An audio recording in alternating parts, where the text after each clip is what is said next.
Gubernur Sumatera Selatan Herman Deru menandatangani kontrak konstruksi cetak sawah tahun 2025.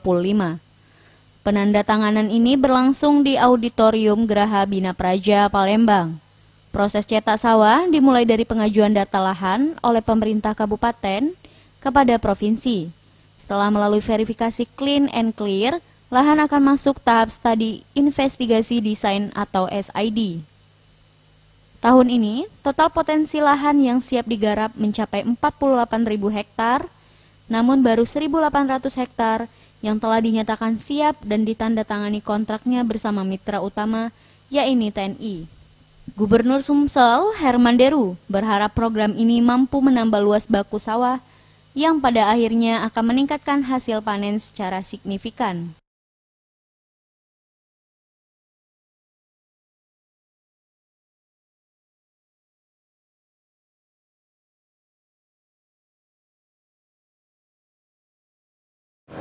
Targetnya 48.000 hektar di tahun ini untuk dapat dikerjakan.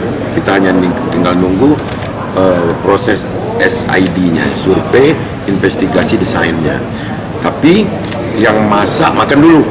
Yang sudah bisa matang seperti hari ini dari potensi 5.000 yang bisa, tapi 1.200 yang sudah 1.800 yang sudah matang, 1.800 kita tanda tangankan dengan mitra kita yakni TNI.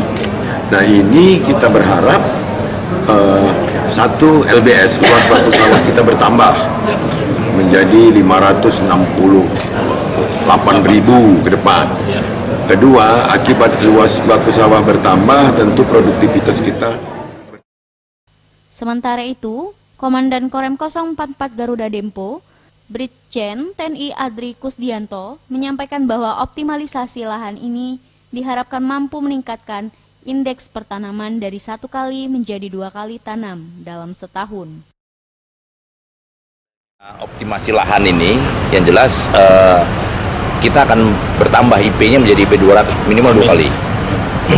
Dengan ditambah lagi adanya cetak sawah, kita berharap nggak usah muluk-muluk lah, nggak usah 3 kali tapi 2 kali juga untuk cetak sawah.